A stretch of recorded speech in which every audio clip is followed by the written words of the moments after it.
నారాయణ ఆది నారాయణ. ఓం నారాయణ ఆది నారాయణ ఛానల్ను ఆదరిస్తున్న గురు బంధువులకు స్వాగతం, సుస్వాగతం. ఓం నారాయణ ఆది నారాయణ. ఓం శ్రీ భగవాన్ వెంకయ్య స్వామి నమః. ఆశ్రిత జనరక్షకుడు, దీనజన బాంధవుడు శ్రీ భగవాన్ వెంకయ్య స్వామి వారి పాద పద్మములకు నా ప్రణామం. సమస్త సగుణ రూప నిర్గుణ రూప గురుదేవుల పాద పద్మములకు నా నమస్సుమాంజలి. ఈనాటి సర్వసమర్థ లీలల శీర్షికలో కొంతమంది భక్తుల అనుభవాలు స్మరించుకుందాం.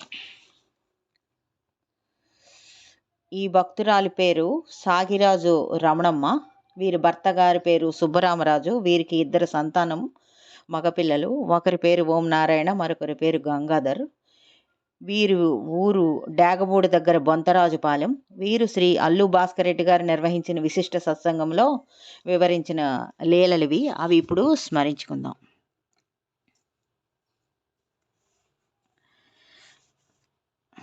ఆమె ఇలా వివరించారు. 40 సంవత్సరాల క్రితట స్వామివారు వీరి ఊరికి వచ్చారు, వీరి ఇంటికి వచ్చారు. ఒక ఫ్రెండ్ లాగా ఉండేవారు, ఒక తండ్రిలాగా ఉండేవారు. ఈమె అతనికి బిడ్డలాగా ఉండేది. స్వామివారికి వీరిచ్చిన బహుమానం ఏంటంటే చేనులో పండిన బుడమకాయలు, ఒరుగులు, పొగాకు కాడ ఇచ్చారనమాట. దానికే శ్రీ స్వామివారు ప్రసన్నులు అయిపోయేవారు. వీరిలో భక్తి శ్రద్ధలు చాలా ఎక్కువగా ఉండేవి. శ్రీ భగవాన్ వెంకయ్య స్వామివారికి వీరు అణుంగ భక్తులు. ఏమి చేసినా శ్రీ స్వామివారిని అడగకుండా ఏమీ చెయ్యరు వీరు కుటుంబం అంతా. శ్రీ భగవాన్ వెంకయ్య స్వామి వారు ఎక్కడున్నారంటే అక్కడికి వెళ్ళి ఈమె దర్శించుకుంటూ ఉండేది. వీలైనప్పుడు అక్కడికి వెళ్ళి స్వామివారి దగ్గర స్వామివారి సన్నిధిలో నిద్ర చేసి కూడా వస్తూ ఉండేది. స్వామివారు వీరనారాయణమైన దగ్గర ఉన్నారు అంటే అక్కడికి వెళ్ళి దర్శించుకుండేది. డాగమూడి సెయిన్ రోడ్లో ఉన్నారంటే అక్కడికి వెళ్ళేది. సుబ్బారెడ్డి గని దగ్గర గుండం వేసుకొని ఉంటే అక్కడికి కూడా వెళ్ళి ఈమె దర్శించుకుండేది. స్వామివారి దగ్గర 2-3 రోజులు అక్కడే ఉండి నిద్ర చేసి వస్తూ ఉండేవారు ఈవిడ. ఏ చిన్న సమస్య వచ్చినా శ్రీ భగవాన్ వెంకయ్య స్వామివారి దగ్గరికి వెళ్ళి ఈమె చెప్పుకుంటూ ఉండేది. అప్పుడు స్వామివారి దగ్గర బరిగెల నాగయ్య గారు, గోపాలయ్య గారు, తులసమ్మ మొదలగు వారంతా ఉంటూ ఉండేవారు. ఒకసారి వీరి భర్త సేద్యం సరిగ్గా చేయలేదు. దాంతో ఇంట్లో వీరిద్దరూ భార్యాభర్తలిద్దరూ గొడవపడి అతను అలికి ఎక్కడికో వెళ్ళిపోయారు. సుబ్బరామరాజు గారు.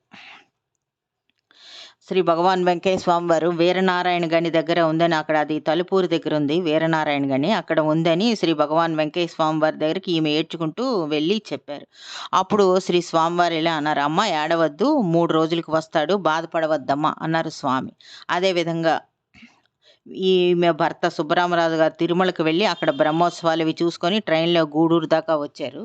అక్కడ నుంచి డబ్బులు లేనందువల్ల వీరి ఊరికి నడుచుకుంటూ వచ్చారు. అది మంచి ఎండాకాలం కూడా. ఆ ఎండాకాలంలో పాపం నడుచుకొని వచ్చారు. తర్వాత ఈమెకు 2 బిడ్డలు కలిగారు. ఒకరు 6 నెలలు ఉండి చనిపోయారు. రెండో సంతానం అయితే పుట్టిన వెంటనే చనిపోయింది. దాంతో ఈమె సంతానం పోతుంది అని ఏడ్చుకుంటూ ఉన్నారు, నడవలేని పరిస్థితి. అప్పుడు శ్రీ భగవాన్ వెంకయ్య స్వామి వారు వీరి ఊరికి వచ్చారు, బొంతరాజుపాలెం వచ్చారు. వచ్చి వీరి ఇంటికి వచ్చి ఇలా చెప్పారు, అమ్మ మీ ముఖద్వారంకి 2 పక్కల 2 టెంకాయ చెట్లు నాటి వాటి ద్వారం గుండా మీరు నడవండి, మీకు కష్టాలు తీరిపోతాయి అని స్వామివారు చెప్పారు. అదేవిధంగా వీరు వెళ్ళి టెంకాయ చెట్లు తీసుకొని నాటి పెంచారు. కానీ వీరి ఊర్లో ఉన్న నీళ్ళన్నీ ఫ్లోరిన్తో ఉన్న నీళ్లు, అందుకని అవి మంచినీళ్ళు కావు.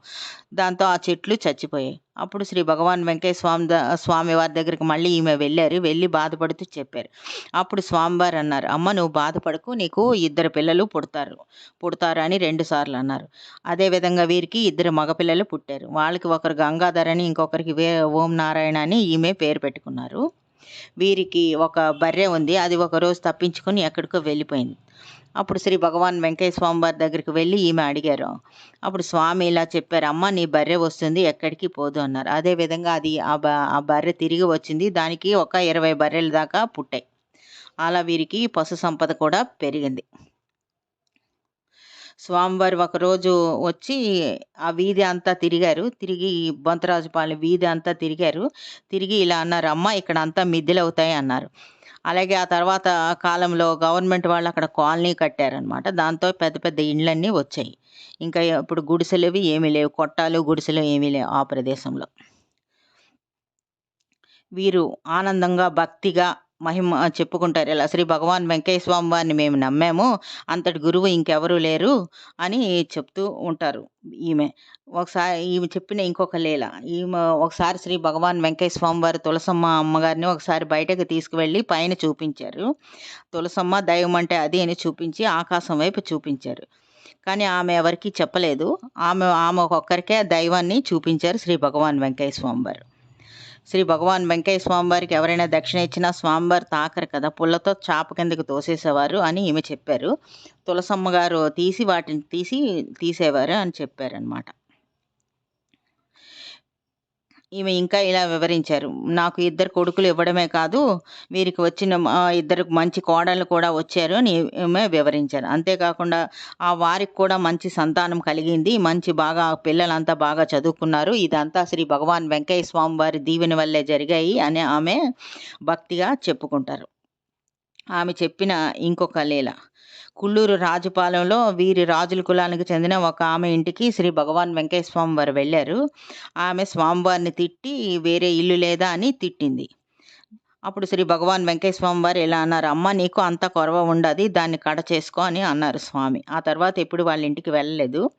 అప్పటి నుంచి ఆమె పడరాని కష్టాలు పడింది. అన్నం కూడా లేకుండా ఇబ్బందులకు గురి అయింది. ఆఖరికి ఒక 100 రూపాయలు తీసుకొని ఎవరో తీసుకొచ్చి పాషాణము తెమ్మని చెప్పింది అనమాట. ఆ పాషాణం తెచ్చి ఆ మందు తాగేసి ఆవిడ అంటే ఆత్మహత్య చేసుకుంది అనమాట. విషం తాగి ఆత్మహత్య చేసుకుంది ఆవిడ. శ్రీ భగవాన్ వెంకయ్య స్వామి వారంటి మహిమాన్వితులు అవధూతమూర్తి, సద్గురుమూర్తి వారికి అలాంటి వాళ్ళకి మనం కష్టం కలిగించకూడదు కదా. ఇంకొక లీల.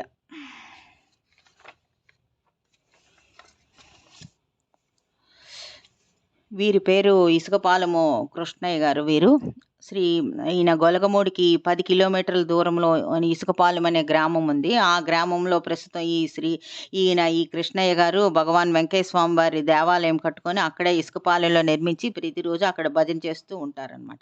వీరు ఎక్కువగా గొలగమూడి దర్శించుకుంటూ ఉంటారు.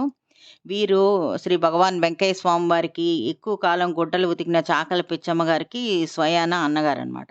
వీరు చాలా సంవత్సరములు భజన చేశారు. ప్రతి శనివారం గొలగమూడి వచ్చి తెల్లవార్లు ఆంజనేయ స్వామి గుడిలో భజన చేసేవారు. భజన పూర్తి అయ్యే వరకు స్వామివారు వీరి ముందే కూర్చొని తదేకంగా వీరిని చూస్తూ ఉండిపోయేవారు. ఈ కృష్ణయ్య గారు వారి యొక్క అనుభవం ఇలా ఉంది.